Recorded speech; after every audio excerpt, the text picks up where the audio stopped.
condamné pour meurtre au Népal et soupçonné d'avoir assassiné plus de 20 personnes, Charles Sobrage, surnommé le Serpent, fait l'objet du portrait de 7 à 8 qui sera diffusé ce dimanche 5 février sur TF1.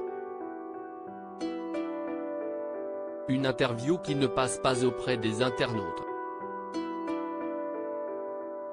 Le public a découvert ou redécouvert son existence dans la série Netflix Le Serpent. Pour cette fiction mise en ligne en 2021, l'acteur Tahar Rahim s'est glissé dans la peau de Charles Sobrage, qui a sévi en Asie dans les années 1970. Flanqué d'un complice et de sa compagne canadienne, celui qui se faisait passer pour un négociant en pierres précieuses mettait en confiance hommes d'affaires et touristes occidentaux avant de les droguer, les détrousser de leurs papiers et de tuer certains d'entre eux. Surnommé le Serpent en raison de sa capacité à manipuler ses victimes et à échapper à la justice, Charles Sobrage a été arrêté en Inde en 1976 et y a purgé une peine de 21 ans, avant d'être condamné à la prison à vie en 2003 au Népal pour les meurtres d'une touriste américaine et d'un Canadien. Mais contre toute attente, la Cour suprême du Népal a annoncé sa libération, le 21 décembre dernier, invoquant des raisons de santé. L'homme de 78 ans, soupçonné d'avoir commis plus de 20 meurtres, a depuis été transféré en France. Silencieux depuis son retour dans le pays, Charles Sobrage a accordé une interview exclusive à Audrey Crespo-Mara, qui sera diffusée ce dimanche 5 février dans l'émission 7 à 8, sur TF1. Une prise de parole qui choque déjà les internautes. Un fou dont on va faire un héros. Dans un extrait de l'entretien partagé par la chaîne sur les réseaux sociaux, Charles Sobrage détaille son mode opératoire, qui lui a permis de manipuler ses victimes avant de subtiliser leur argent, leur passeport ou d'autres effets personnels. Un comportement qu'il affirme avoir eu à 150 reprises, environ. Pour autant, le Serpent refuse l'étiquette de meurtrier.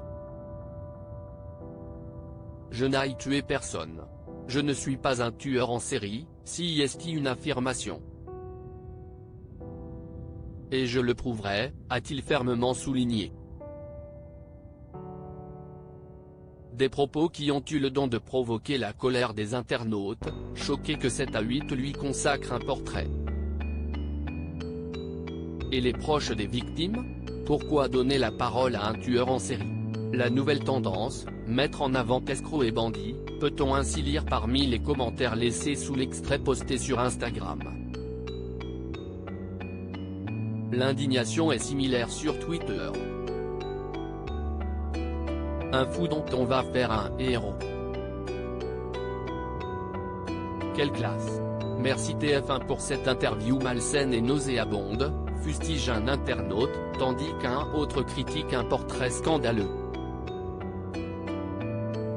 Quelle honte, on sera sur une autre chaîne, on réagit d'autres tweetos.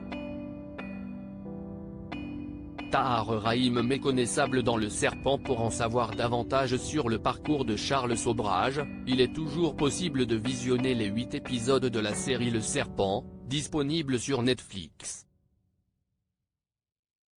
Tahar Rahim, qui incarne le tueur à l'écran, est tout simplement méconnaissable avec ses lunettes de vue imposantes, sa longue perruque et ses prothèses faciales. Un changement de look radical qui a même effrayé la compagne de l'acteur, Leila Bekti. C'est fou d'être aussi gentil dans la vraie vie et d'être aussi crédible en psychopathe. J'ai peur de toi. Avait-elle en effet écrit en légende d'un extrait de la mini-série postée sur son compte Instagram. Une prestation glaçante qui a visiblement eu l'effet escompté. Cercle rouge, exclu, on le surnomme le Serpent.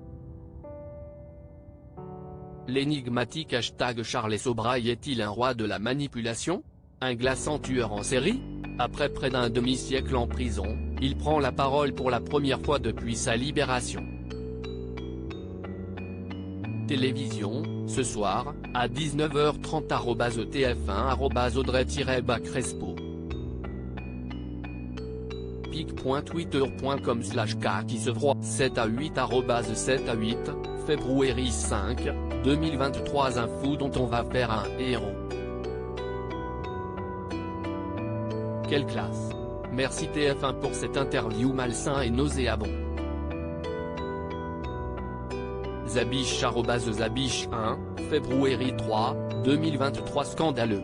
Faire la promotion d'un tueur et ensuite on va s'étonner de l'ensauvagement de notre société. Que fait l'arobase-arcom-fr?